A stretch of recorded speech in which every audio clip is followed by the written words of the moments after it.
जय हिंद, वंदे मातरम। स्वागत है आप सभी का GCCP यूट्यूब चैनल पे। आज का यह जीके का वीडियो जो बिहार DLED इंट्रेंस एग्ज़ाम का तैयारी करते हैं और बिहार ITI इंट्रेंस एग्ज़ाम का तैयारी करते हैं, उसके लिए आज का वीडियो बहुत ही खास होने वाला है। आज के इस वीडियो में 50 प्रश्न का डिस्कशन करेंगे जो आपके एग्ज़ाम के दृष्टिकोण से बेहद ही महत्वपूर्ण है। तो आप सभी इस वीडियो में शुरू से लेकर के अंत तक बने रहिएगा। तो चलिए समय को नहीं गंवाते हुए वीडियो की शुरुआत करते हैं। चलिए पहला क्वेश्चन क्या है। पहला क्वेश्चन कह रहा है SIM सिम का पूर्ण रूप क्या है। क्या क्वेश्चन कह रहा है कि सिम का पूर्ण रूप क्या है। आप सभी कमेंट सेक्शन में कमेंट कीजिए इसका राइट आंसर क्या होगा। इसके लिए आप सबों को 10 सेकंड का समय दिया जा रहा है। कमेंट कीजिए आप लोग, इसका आंसर कौन होगा। तो चलिए SIM सिम का जो है पूर्ण रूप क्या होता है, तो subscribers identity modules. Option number C इसका राइट आंसर हो जाएगा। सब्सक्राइबर्स आइडेंटिटी मॉड्यूल सिम का पूर्ण रूप होता है। एक और जो एग्ज़ाम में पूछे जाते हैं NCERT का फुल फॉर्म, बहुत बार एग्ज़ाम में पूछा भी गया है और आने वाले एग्ज़ाम के दृष्टिकोण से बेहद ही महत्वपूर्ण यह क्वेश्चन है। तो NCERT का फुल फॉर्म होता है national council of education, national council of educational research and training. N से हो गया नेशनल काउंसिल, सी से हो गया काउंसिल ऑफ, इस हो गया एजुकेशनल, आर से रिसर्च एंड ट्रेनिंग, टी से ट्रेनिंग। याद रखिएगा NCERT का फुल फॉर्म होता है national council of educational research and training. चलिए अगला क्वेश्चन देखते हैं। अगला क्वेश्चन क्या कह रहा है, सन 1927 में ब्रिटिश सरकार द्वारा नियुक्त सैमन कमीशन का सरकारी नाम क्या था। यह जो 1927 ईस्वी में ब्रिटिश सरकार के द्वारा जो है सैमन कमीशन का गठन किया गया था, नियुक्त किया गया था, उसी का पूछ रहा है कि सरकारी नाम क्या था। कमेंट कीजिए आप लोग, इसका राइट आंसर क्या हो जाएगा। तो इसका राइट आंसर हो जाएगा option number B, Indian statutory commission. Indian statutory commission यह जो है ब्रिटिश सरकार द्वारा 1927 ईस्वी में जो आया सैमन कमीशन, उसका सरकारी नाम था। क्वेश्चन यदि आप पूछे कि सैमन कमीशन भारत कब आया। 1927 में इसका गठन हुआ और भारत यह आया 1928 ईस्वी में। भारत का प्रवेश क्या आया सैमन कमीशन, तो 1928 ईस्वी में। यदि क्वेश्चन यह पूछ दे इसके अध्यक्ष कौन थे, सैमन कमीशन के अध्यक्ष कौन थे, तो उसका नाम है सर जॉन सैमन। और इन्हीं के नाम पे, इनके अध्यक्ष के नाम पे ही, सर जॉन सैमन के ही नाम पे सैमन कमीशन का जो है नाम रखा गया था। इसमें टोटल 7 सदस्य थे, 6 सदस्य वो हो गए और एक इसके अध्यक्ष थे, तो टोटल मिला के 7 सदस्य थे। और इसमें एक भी भारतीय सदस्य नहीं थे सैमन कमीशन में। इसीलिए सैमन कमीशन को जो है व्हाइट कमीशन भी कहा जाता है। सैमन कमीशन को व्हाइट कमीशन मतलब सफ़ेद कमीशन कहा जाता है। क्वेश्चन यदि पूछ दे कि white commission, white man commission, white man commission किसे कहा जाता है, उसका राइट आंसर क्या हो जाएगा, सैमन कमीशन। सैमन कमीशन का ही दूसरा नाम जो है वह क्या दिया गया था, तो व्हाइट मैन कमीशन के नाम से सैमन कमीशन को जाना गया। यह भारत प्रवेश किया कब, तो 1928 ईस्वी में, और भारतीयों के द्वारा इसका विरोध किया गया। और जो भारतीय थे लाला लाजपत राय, इनका जो खूब जोर विरोध किया सैमन कमीशन का।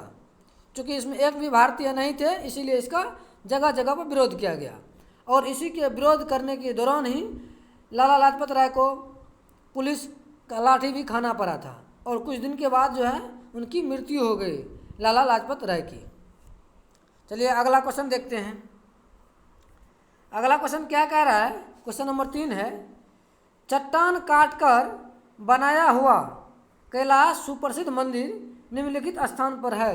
क्वेश्चन क्या कह रहा है कि चट्टान को काट करके कैलाश मंदिर जो है, जो प्रसिद्ध है, वो उसका निर्माण किया गया है, वो कहाँ पर है। तो आप लोग कमेंट कीजिए तो कैलाश मंदिर कहाँ है। इसका राइट आंसर हो जाएगा ऑप्शन नंबर डी, कैलाश मंदिर है एलोरा में। कहाँ है? तो एलोरा में है कैलाश मंदिर। क्वेश्चन यह पूछता है कि एलिफेंटा की गुफा कहाँ है। क्वेश्चन कई बार पूछा भी गया है, एलिफेंटा की गुफा कहाँ है, तो वो है मुंबई में। एलिफेंटा गुफा कहाँ है? तो मुंबई में है। चलिए अगला क्वेश्चन देखते हैं। अगला क्वेश्चन क्या कह रहा है, जालियांवाला बाग हत्याकांड का बदला लेने के लिए, जालियांवाला बाग हत्याकांड जो हुआ था 13 अप्रैल 1919 को, क्वेश्चन पूछता भी है कि जालियांवाला बाग हत्याकांड कब हुई, तो 13 अप्रैल 1919 ईस्वी को, 13 अप्रैल 1919 ईस्वी को हुआ था जालियांवाला बाग हत्याकांड। उसी के बारे में क्वेश्चन पूछा गया है, जालियांवाला बाग हत्याकांड का बदला लेने के लिए निम्नलिखित में से किस व्यक्ति ने इंग्लैंड में जाकर जनरल डायर को गोली मारकर हत्या कर दी। इसका राइट आंसर क्या हो जाएगा, कमेंट कीजिए आप लोग। जालियांवाला बाग हत्याकांड का बदला लेने के लिए कौन भारतीय था जो इंग्लैंड में जा कर के जनरल डायर जो गोली चलाने का आदेश दिया था जालियांवाला बाग में, उसको जो गोली मार करके हत्या कर दिया गया। इसका राइट आंसर हो जाएगा option number D, Udham Singh. Udham Singh. यह जालियांवाला बाग जो है, यह जगह कहाँ है, यह अमृतसर में पड़ता है। कहाँ पड़ता है? तो अमृतसर में पड़ता है। चलिए अगला क्वेश्चन देखते हैं। अगला क्वेश्चन क्या कह रहा है, सरदार वल्लभ भाई पटेल की तुलना निम्नलिखित में से की जाती है। क्वेश्चन क्या कह रहा है कि सरदार वल्लभ भाई पटेल का तुलना किससे की जाती है। तो इसका क्या है, ऑप्शन ए में मेजनी, बी में है केवोर, सी में गेरिबाल्डी और डी में बिस्मार्क। तो आप लोग इसका कमेंट कीजिए, राइट आंसर क्या हो जाएगा। सरदार वल्लभ भाई पटेल की तुलना जो है बिस्मार्क से किया जाता है। ऑप्शन नंबर डी इसका राइट आंसर हो जाएगा। सरदार वल्लभ भाई पटेल को जो है लौह पुरुष की संज्ञा दी गई है। लौह पुरुष किसे कहा जाता, तो सरदार वल्लभ भाई पटेल को। क्वेश्चन यदि यह पूछे,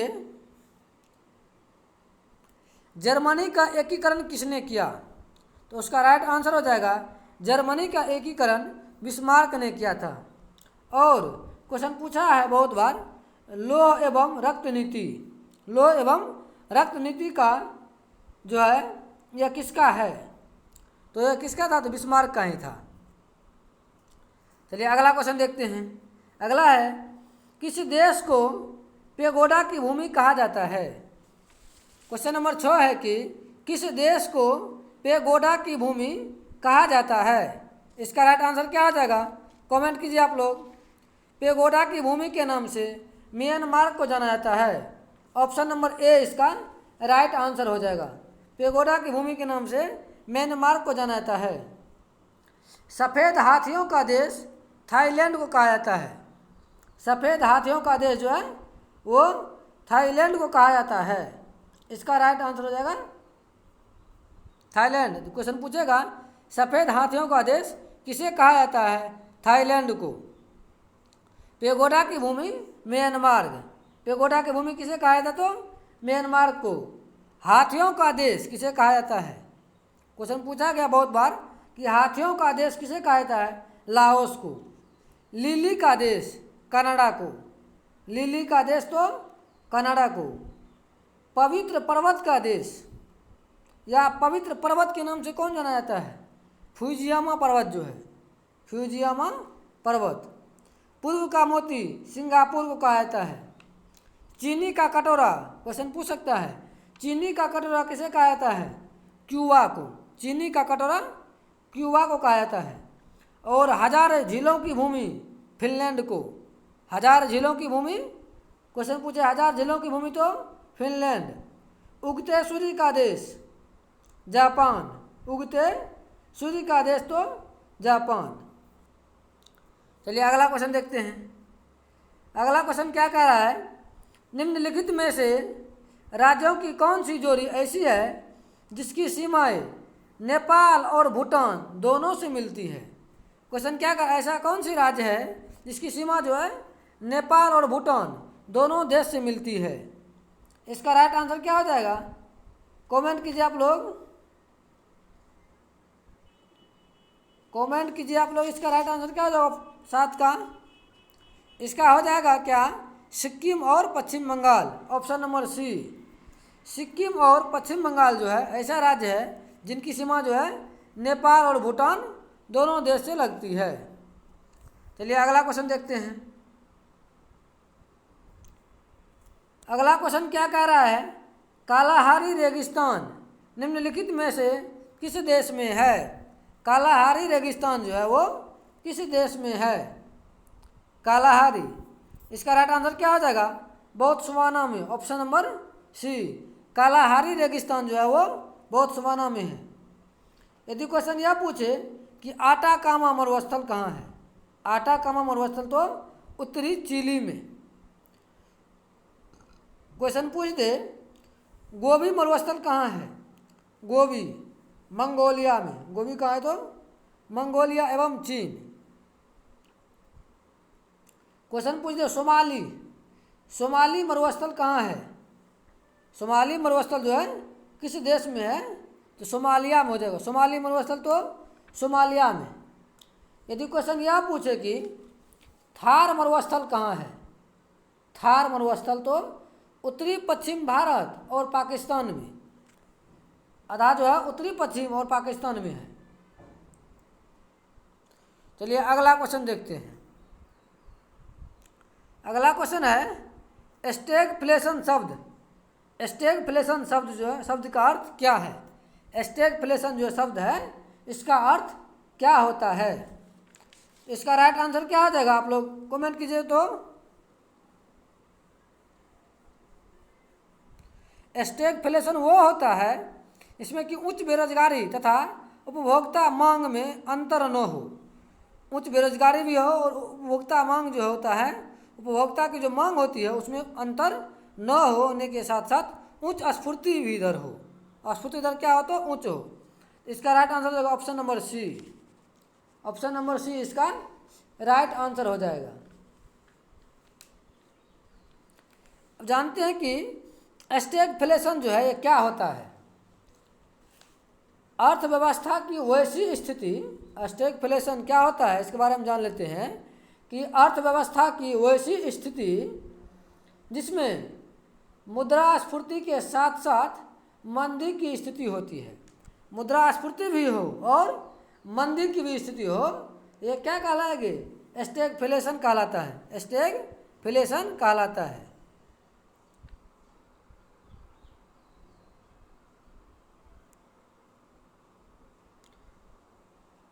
चलिए अगला क्वेश्चन देखते हैं।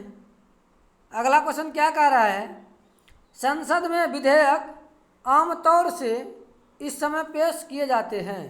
क्वेश्चन क्या कह रहा है कि संसद में विधेयक जो है आमतौर पर इस समय पेश किए जाते हैं, किस समय पेश किए जाते हैं संसद में विधेयक, कमेंट कीजिए आप लोग। इसका राइट आंसर क्या हो जाएगा,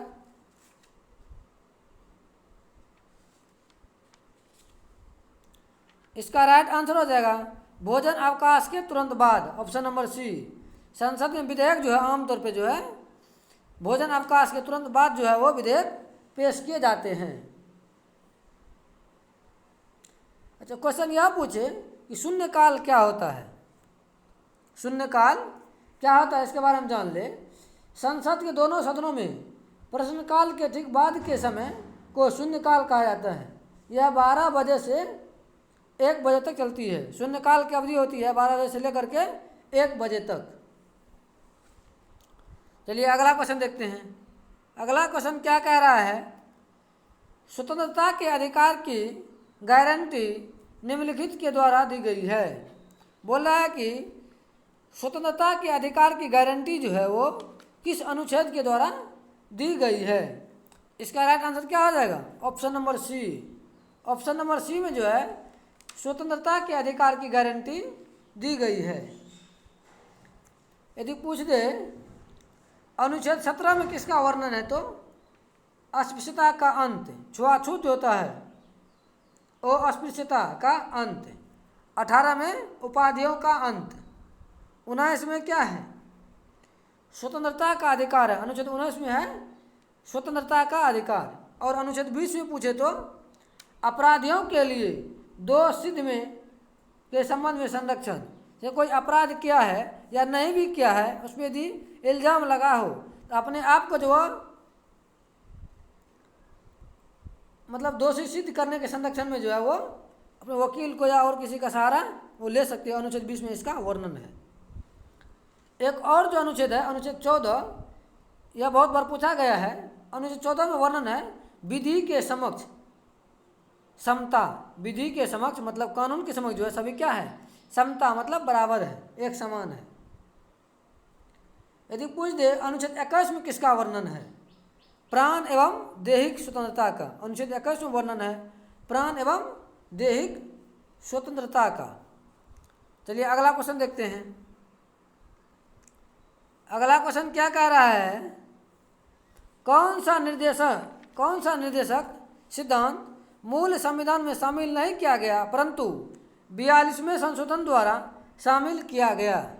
तो इसका राइट क्या हो जाएगा? ऑप्शन नंबर सी, मुक्त कानूनी सहायता उपलब्ध कराने के लिए। देखिए अंतर्राष्ट्रीय कानून के प्रति आदर पैदा करना, ये तो नहीं होगा। धन एक जगह पर केंद्रित न हो, यह भी नहीं होगा। और ऑप्शन नंबर डी भी नहीं, तो ऑप्शन नंबर सी हो जाएगा, मुक्त कानूनी सहायता उपलब्ध कराने के लिए जो है यह 42वें संविधान संशोधन के द्वारा जो है शामिल किया गया। चलिए अगला क्वेश्चन देखते हैं। अगला है भारत के महालेखा परीक्षक और लेखा नियंत्रक। भारत के महालेखा परीक्षक और लेखा नियंत्रक निम्नलिखित के लिए मुख्य लेखाकार और लेखा परीक्षक के रूप में कार्य करते हैं। बोल रहा है कि भारत के जो महालेखा परीक्षक और नियंत्रक होते हैं वो किसके लिए जो है मुख्य रूप से लेखाकार और लेखा परीक्षक के रूप में कार्य करते हैं। इसका राइट आंसर क्या हो जाएगा? ऑप्शन नंबर सी, संघ और राज्य सरकारों के लिए वो क्या करते हैं। अगला क्वेश्चन देखिए, इंद्र नाम है, इंद्र नाम है किसका है? तो इसका राइट आंसर क्या हो जाएगा? इंद्र नाम है मिसाइल का, पायलट रहित यान का, रडार का, युद्ध टैंक का। यह जो इंद्र नाम किसका है, इसका राइट आंसर क्या हो जाएगा? रडार का। रडार का नाम क्या है? तो इंद्र है।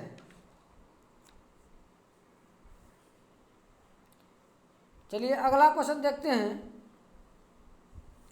एक और क्वेश्चन पूछता है कि दागो और भूल जाओ के नाम से किसे जाना जाता है? दागो और भूल जाओ के नाम से किसे जाना जाता है? तो नागटेंग को। अगला क्वेश्चन देखिए क्या है। ओलंपिक खेलों के लिए, ओलंपिक खेलों के झंडे में हरा वृत्त ग्रीनिंग किस महाद्वीप के प्रतीक है? बोला ओलंपिक में जो होता है वो हरा, वो किसका जो प्रतीक है? इसका राइट आंसर क्या हो जाएगा? ऑप्शन नंबर डी, हरा जो है वो ऑस्ट्रेलिया को प्रदर्शित करता है। क्वेश्चन यह पूछे नीला किसको? तो यूरोप को, नीला जो है यूरोप को। और अफ्रीका को कौन सा? तो काला, काला अफ्रीका को। हम लोग किस महादेश में रहते हैं? एशिया महादेश में, एशिया महाद्वीप में। इसको कौन सा रंग प्रदर्शित करता है? पीला, एशिया को पीला। याद रखिएगा, पूछेगा कि हरा किसके लिए? ऑस्ट्रेलिया के लिए। पीला किसके लिए? एशिया के लिए।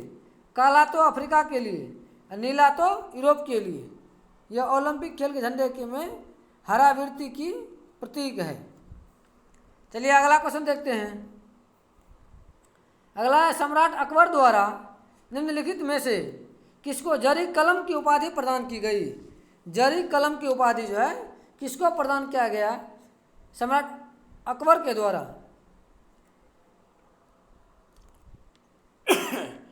Mohammad Hussain, option number C. सम्राट अकबर द्वारा मोहम्मद हुसैन को जरी कलम की उपाधि जो है प्रदान की गई थी।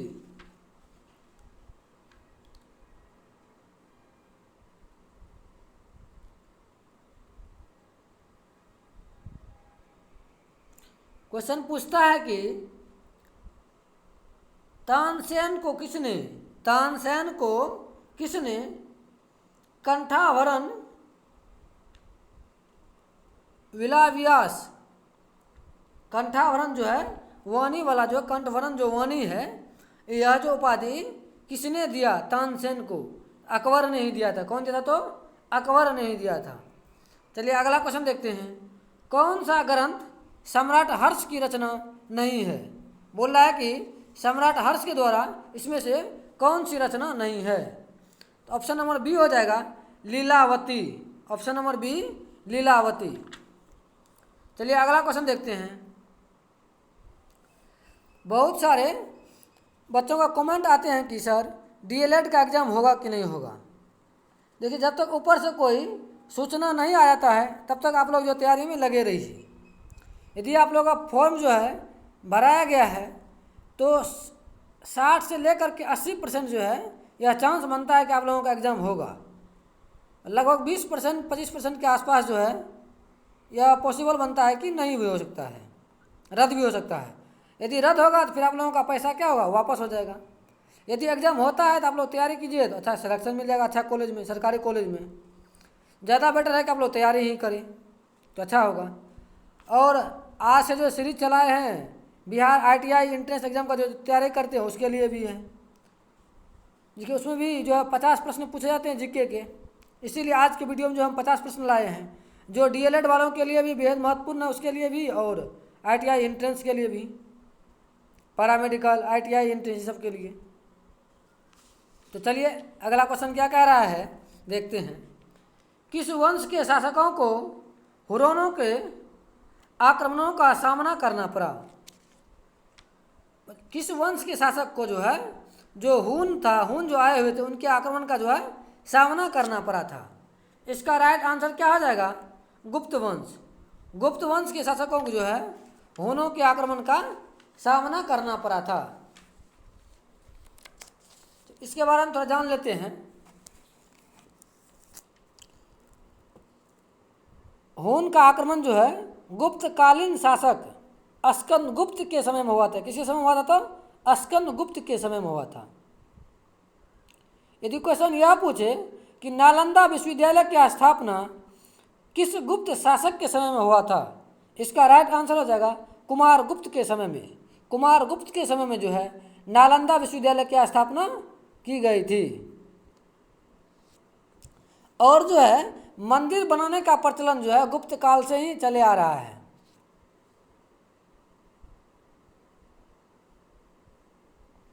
यदि क्वेश्चन यह पूछ दे कौन गुप्त शासक वीणा बजाने के लिए जाने जाते थे, तो हो जाएगा इसका राइट आंसर समुद्रगुप्त। समुद्रगुप्त जो है वीणा भी बजाया करते थे। बहुत बार क्वेश्चन पूछा भी गया है एग्जाम में, ध्यान में रखिएगा। चलिए अगला क्वेश्चन देखते हैं। शेरशाह सूरी की मृत्यु कहाँ हुई थी? क्या क्वेश्चन है कि शेरशाह सूरी की जो मृत्यु कहाँ हुई थी? इसका राइट आंसर क्या हो जाएगा? कालिंजर में। Option number C. Sher Shah Suri की मृत्यु जो है कहाँ हुई थी? तो कालिंजर में हुई थी। शेरशाह की मृत्यु कहाँ हुई थी? तो कालिंजर में। कब? तो 1545 ईस्वी में।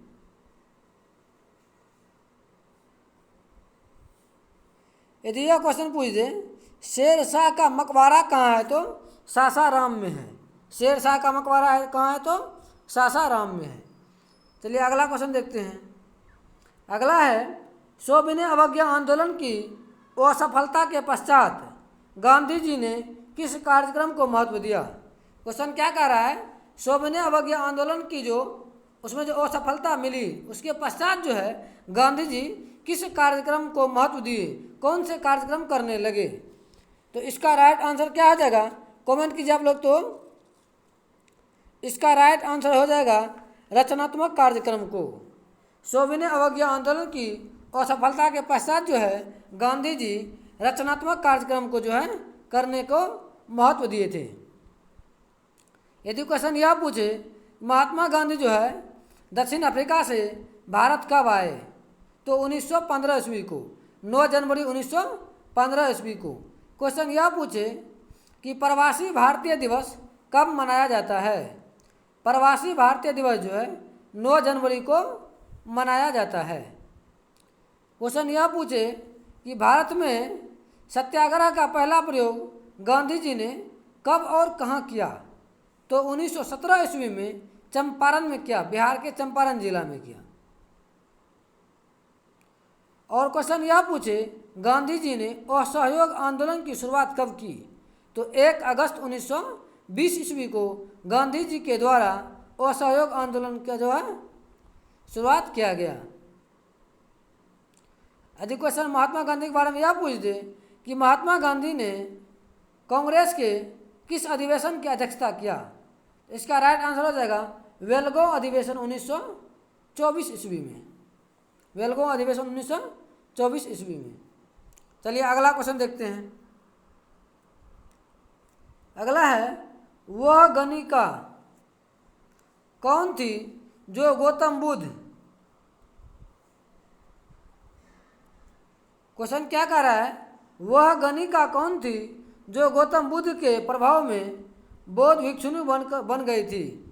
क्वेश्चन क्या कह रहा है, वह गणिका कौन थी जो गौतम बुद्ध के प्रभाव में बौद्ध भिक्षुणी बन गई थी। इसका राइट आंसर क्या हो जाएगा, जो बौद्ध भिक्षुणी बनी थी Amrapali, option number C. Amrapali जो है वो गौतम बुद्ध के प्रभाव में बौद्ध भिक्षुणी बन गई थी, अम्रपाली। इसका राइट आंसर हो जाएगा ऑप्शन नंबर सी। यदि क्वेश्चन यह पूछे कि प्रथम महिला बौद्ध भिक्षुणी कौन थी, प्रजापति गौतमी। प्रथम महिला बौद्ध भिक्षुणी कौन थी, प्रजापति गौतमी। चलिए अगला क्वेश्चन देखते हैं।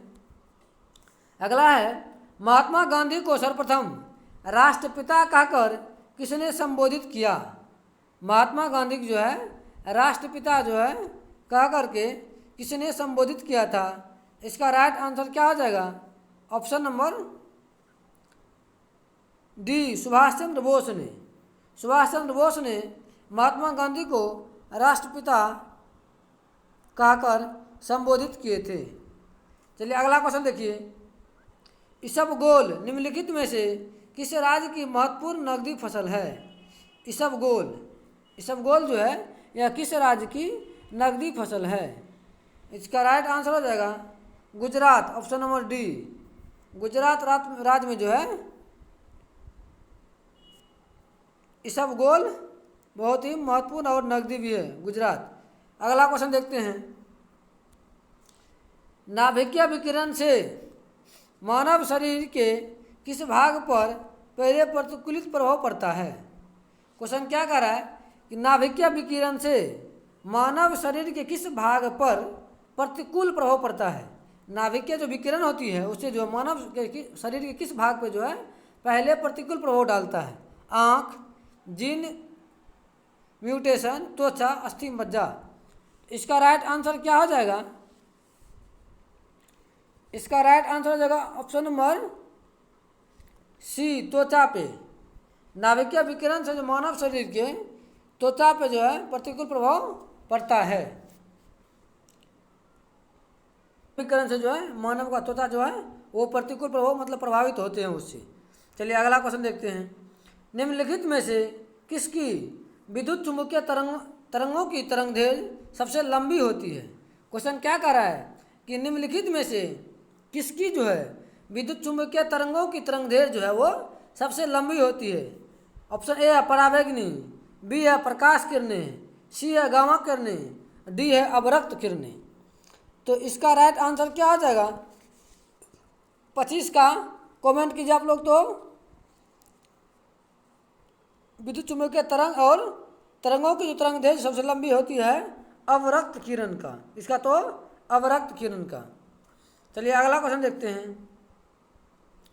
U9235 नाभिक में U92-235 नाभिक में क्या है? तो इसका राइट आंसर क्या हो जाएगा? कमेंट कीजिए तो आप लोग। U92-235 में जो है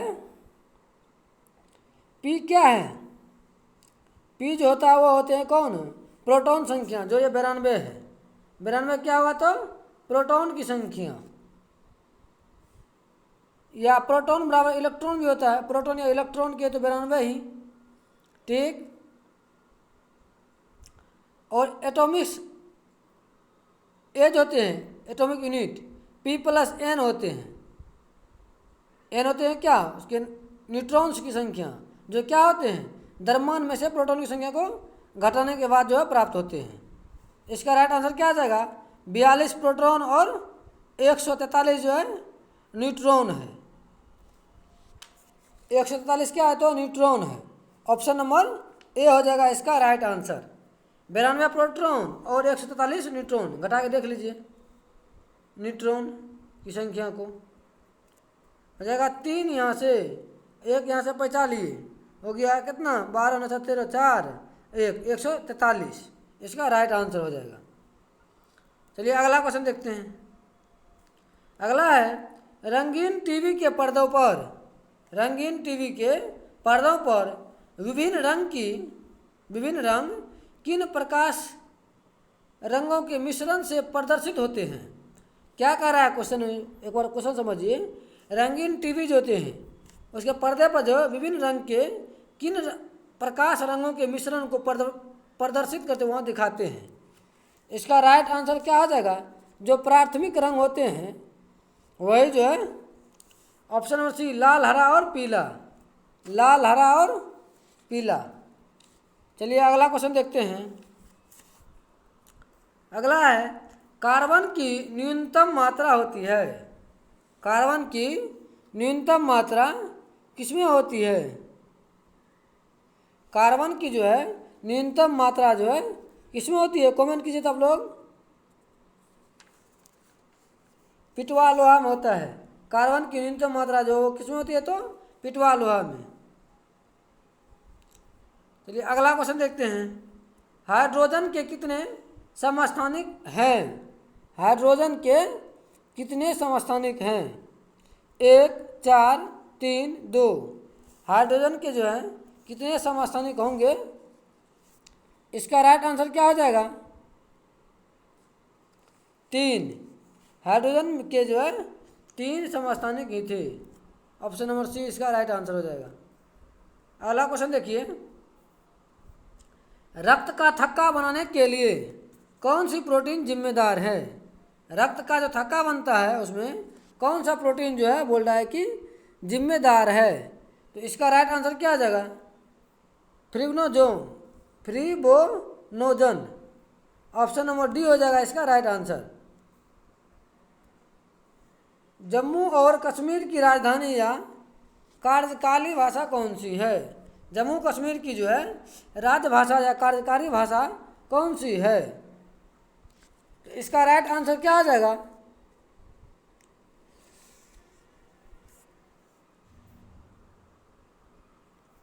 option number B, Urdu. Jammu और कश्मीर की राजभाषा या कार्यकारी भाषा कौन सी है? तो उर्दू है। अगला देखिए। भारत सरकार द्वारा जनगण मन पहली बार कब गाया गया था?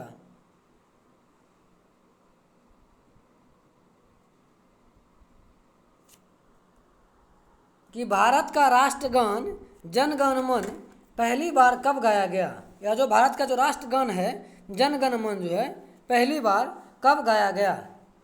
तो इसका राइट आंसर क्या हो जाएगा? कमेंट कीजिए तो आप लोग। भारत का राष्ट्रगान जो है पहली बार कब गाया गया था?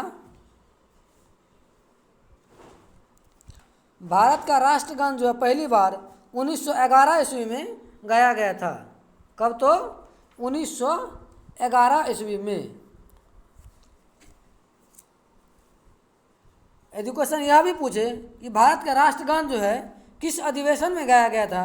तो 1911 ईस्वी के कोलकाता अधिवेशन में। किस अधिवेशन में? तो कोलकाता अधिवेशन। कोलकाता अधिवेशन में पहली बार गाया गया था। इस अधिवेशन के अध्यक्ष कौन थे? विशन नारायण थे इस अधिवेशन के अध्यक्ष। राष्ट्रगान जो है जनगण मन, इसके रचयिता कौन है? रविंद्रनाथ टैगोर। और इसके गाने का जो समय है वो है कितना? 52 सेकेंड, इससे ज़्यादा नहीं। रविंद्रनाथ टैगोर को जो है 1913 ईस्वी में गीतांजलि के लिए नोबेल पुरस्कार से सम्मानित किया गया था। क्वेश्चन पूछता है कि साहित्य के क्षेत्र में पहले भारतीय जिसे नोबेल पुरस्कार से सम्मानित किया गया, रविंद्रनाथ टैगोर को 1913 ईस्वी में गीतांजलि के लिए। चलिए अगला क्वेश्चन देखते हैं। बाल गंगाधर तिलक को फादर ऑफ इंडियन अनरेस्ट किसने कहा?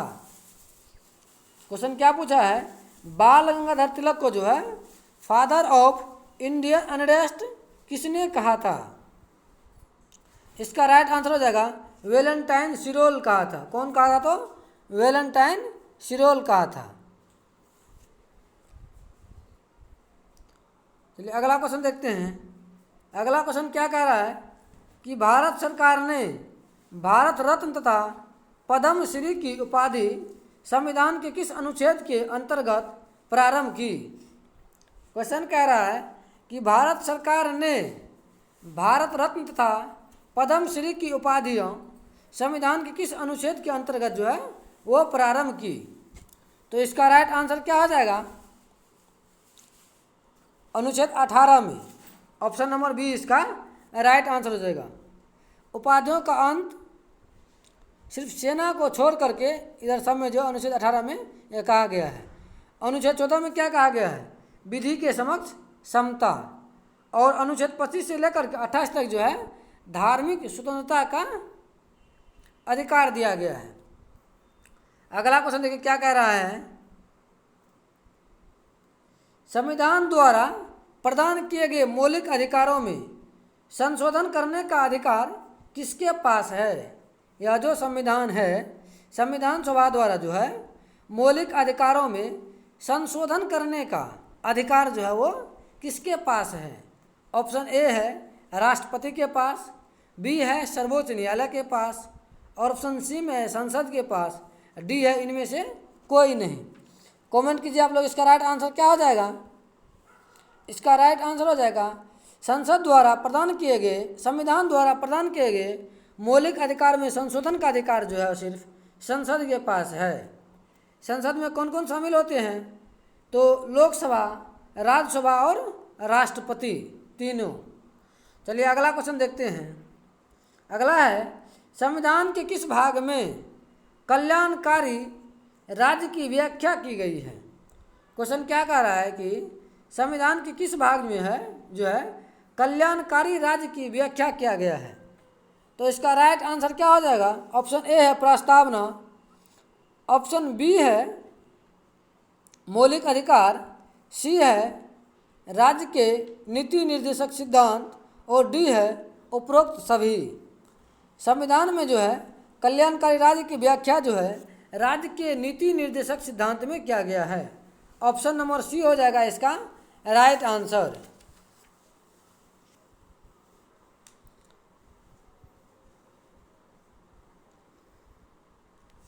यदि क्वेश्चन यह पूछे कि राज्य के नीति निर्देशक सिद्धांत जो है अनुच्छेद कहाँ से कहाँ तक है, तो 36 से लेकर के 51 तक भाग 4 के कोम में राज्य के नीति निर्देशक सिद्धांत, और 36 से 51 तक है। इसी में 51 के कोम इसका वर्णन है, और भाग 4 में जो है यह इसका वर्णन है राज्य के नीति निर्देशक सिद्धांत का। प्रस्तावना को संविधान का कुंजी कहा जाता है। चलिए अगला क्वेश्चन देखते हैं। अगला क्या है? जब किसी विधेयक पर संसद के दोनों सदनों की संयुक्त बैठक होती है तो निर्णय क्या होता है? क्या कह रहा है? जब किसी विधेयक पर संसद के दोनों सदनों की संयुक्त बैठक होती है तो निर्णय किस आधार पर होता है? साधारण बहुमत से लिया जाता है, या 2/3 बहुमत से लिया जाता है, या फिर है प्रत्येक सदन में बहुमत से लिया जाता है, या डी है कुल सदस्यों की स्पष्ट बहुमत से लिया जाता है। इसका राइट आंसर क्या हो जाएगा? जब संसद में संयुक्त बैठक बुलाई जाती है दोनों सदनों के द्वारा, लोकसभा और राज्यसभा के द्वारा, उसमें जो है किसी भी चीज़ का निर्णय जो है वो साधारण बहुमत के आधार पर ही लिया जाता है। ऑप्शन नंबर ए हो जाएगा इसका राइट आंसर, साधारण बहुमत। चलिए अगला क्वेश्चन देखते हैं।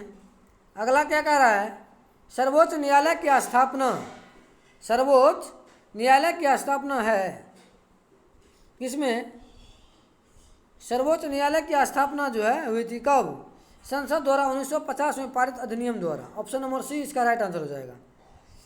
सर्वोच्च न्यायालय की स्थापना कब हुई? तो संसद के द्वारा 1950 में पारित जो अधिवेशन हुआ था उसमें हुआ था। यदि क्वेश्चन यह पूछ दे सर्वोच्च न्यायालय जो है का गठन जो है किस अनुच्छेद में है? अनुच्छेद 124 में है। अनुच्छेद 124 में है सर्वोच्च न्यायालय के गठन से संबंधित प्रावधान। चलिए अगला क्वेश्चन देखते हैं। निम्नलिखित में से कौन सा एक लेगुन नहीं है? क्या कह रहा है? यह जो दिया हुआ है इनमें से कौन जो है एक लेगुन नहीं है? तो इसका राइट आंसर क्या हो जाएगा? 39 का ऑप्शन नंबर सी, पेरियार झील जो है वो लेगुन नहीं है। जितना भी इधर जो है चिल्का झील हो गया, पुलिकट झील हो गया, अष्टमुदी झील हो गया, ये सब क्या है? तो लेगुन झील है। चिल्का झील कहाँ है? तो उड़ीसा में है। सांभर झील पूछे तो राजस्थान में है। बुलर झील पूछे तो बुलर झील तो जम्मू कश्मीर में है। और सात ताल झील पूछे तो उत्तरांचल में है। और पुलिकट झील पूछे तो राजस्थान में है। चलिए अगला क्वेश्चन देखते हैं। अगला है पद्म श्री पुरस्कार पाने वाली पहली भारतीय अभिनेत्री कौन थी? क्वेश्चन क्या कह रहा है कि पद्म श्री पुरस्कार पाने वाली पहली भारतीय अभिनेत्री कौन थी? अस्मिता पाटिल, बी में नरगिस दत्त, सी है मीना कुमारी और डी है मधुबाला। इसका राइट आंसर क्या होगा? कमेंट कीजिए आप लोग। पद्म श्री पुरस्कार पाने वाली पहली भारतीय अभिनेत्री नरगिस दत्त थी। ऑप्शन नंबर बी इसका राइट आंसर हो जाएगा। अगला क्वेश्चन देखते हैं। भारत के विभाजन के समय भारतीय राष्ट्र कांग्रेस के अध्यक्ष थे। कौन इसके अध्यक्ष थे इस समय भारत का जो विभाजन हो रहा था? तो भारतीय राष्ट्र कांग्रेस के अध्यक्ष कौन थे? इसका राइट आंसर क्या हो जाएगा? जेबी कृपलानी। जिस समय भारत का विभाजन हो रहा था उस समय भारतीय राष्ट्र कांग्रेस के अध्यक्ष जो है जेबी कृपलानी थे। भारत एवं पाकिस्तान का विभाजन जो है माउंट बेटन योजना के द्वारा किया गया।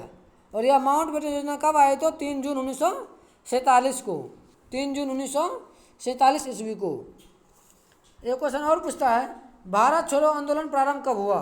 1942 में। भारत छोड़ो आंदोलन तो 1942 ईस्वी में।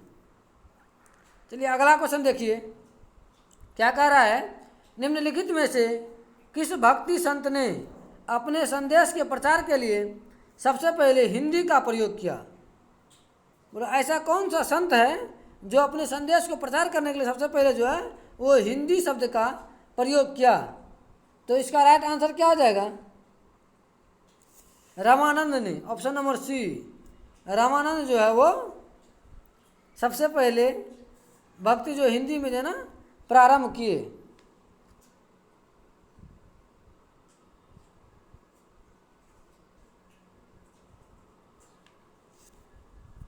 चलिए अगला क्वेश्चन देखते हैं।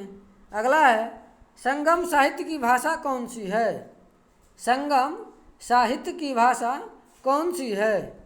ऑप्शन ए है तमिल, बी है प्राकृतिक, सी है पाली और डी है संस्कृत।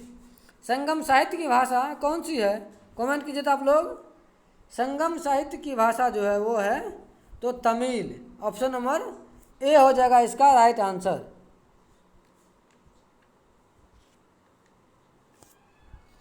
चलिए अगला क्वेश्चन देखते हैं। अगला है हर्ष किस राजवंश से संबंधित है?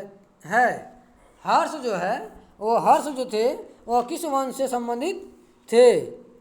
तो इसका राइट आंसर क्या हो जाएगा?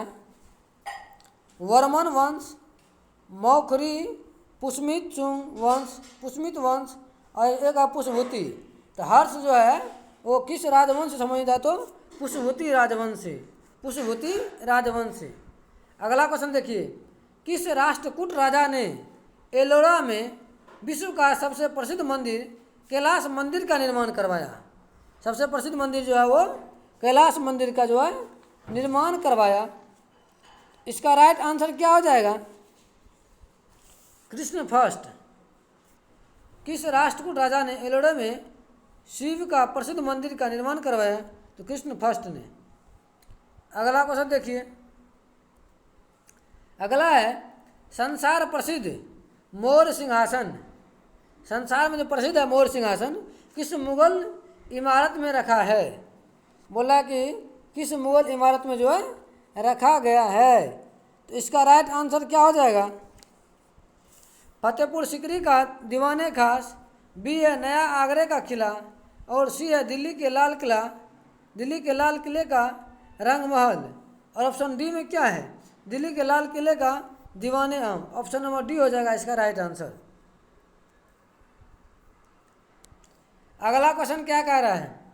शिवाजी के बाद इनमें से कौन गोरिल्ला युद्ध विद्या में एक बड़ा पथ प्रदर्शक माना जाता है? क्या कह रहा है? शिवाजी के बाद जो है इनमें से कौन गोरिल्ला युद्ध विद्या जो है छुप छुप के मारने वाला युद्ध विद्या इसे कहते हैं गोरिल्ला, या जो एक बड़ा पथ प्रदर्शक माना जाता है किसको? ताराबाई, बालाजी विश्वनाथ, सी है राजा राम और डी है बाजीराव प्रथम। इसका राइट जो आंसर हो जाएगा वो हो जाएगा बाजीराव प्रथम। गोरिल्ला युद्ध विद्या का जो है एक बड़ा पथ प्रदर्शक माना जाता है बाजीराव प्रथम को।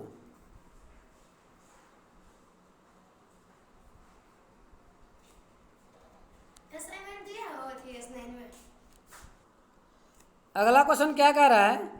समताप मंडल को जेट विमान की उड़ान के लिए आदर्श क्यों माना जाता है?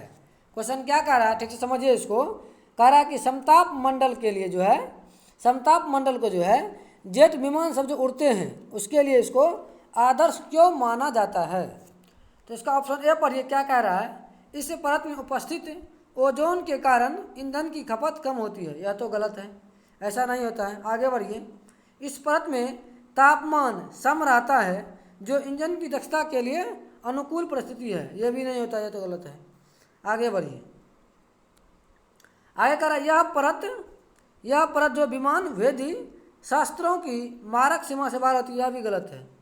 इस परत में बादल तथा अन्य मौसमी घटनाएं नहीं होती है। ऑप्शन नंबर डी हो जाएगा इसका राइट आंसर। जेट विमान उड़ने के लिए जो है, यहाँ जो क्वेश्चन कह रहा है कि समताप मंडल जो है जेट विमान की उड़ान के लिए आदर्श क्यों माना जाता है, वो इसीलिए माना जाता है कि इस परत में बादल तथा अन्य मौसमी घटनाएं जो है नहीं होती है, इसीलिए ये आदर्श माने जाते हैं। क्षोभ मंडल में जो है 165 मीटर ऊंचाई के जाने पर जो 1 डिग्री तापमान जो है वो कम हो जाता है। क्षोभ मंडल में जो पहली मंडल है क्षोभ मंडल, उसमें यदि आप 165 मीटर ऊपर जाते हैं, 165 मीटर यदि ऊपर जाएंगे तो जो 1 डिग्री सेल्सियस जो ताप जो है वो कम हो जाएगा। चलिए अगला देखते हैं। अगला क्या कह रहा है? संसार में पारे का सबसे बड़ा उत्पादक कौन सा देश है? संसार में जो है बोल रहा है कि पारे का उत्पादक जो है सबसे बड़ा देश कौन सा है? इसका राइट आंसर क्या आ जाएगा? ऑप्शन ए है यूएसए, बी है कनाडा, सी है इटली और डी है स्पेन।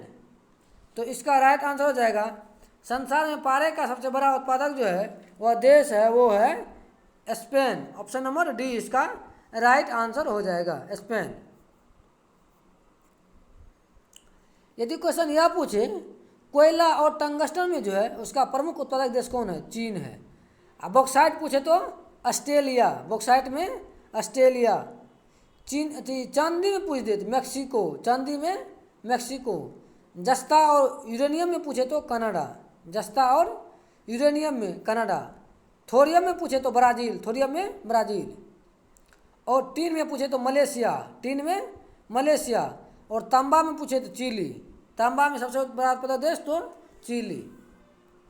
चलिए अगला क्वेश्चन देखते हैं। अगला है कपास का रेशा पौधे के डैश से प्राप्त होता है। कपास का जो रेशा है वह पौधे के किस भाग से जो है वो प्राप्त होता है। इसका राइट आंसर क्या आ जाएगा? कपास का रेशा जो है पौधे के फल से प्राप्त होता है। कपास का रेशा पौधे के फल से ही प्राप्त होते हैं। यदि क्वेश्चन यह पूछे कि विश्व में सबसे अधिक कपास किस देश से प्राप्त होता है, तो इसका राइट आंसर हो जाएगा अमेरिका से, संयुक्त राज्य अमेरिका से। और भारत में पूछे तो सबसे अधिक कपास कहाँ होता है, तो गुजरात में। भारत में सबसे अधिक तो गुजरात में। तो आज का जो है 50 क्वेश्चन का डिस्कशन यहीं समाप्त होता है। आज का यह वीडियो आपको कैसा लगा आप लोग बाद में भी कमेंट करके ज़रूर बताइएगा। यदि अभी तक आप हमारे चैनल को सब्सक्राइब नहीं किए हैं तो सब्सक्राइब कर लीजिए और वीडियो को लाइक कर दीजिए और अपने दोस्तों के बीच जो है ग्रुप में शेयर भी कर दीजिए ताकि सभी ज़रूरतमंद लोगों तक यह वीडियो पहुंच सके। थैंक यू, धन्यवाद, जय हिंद।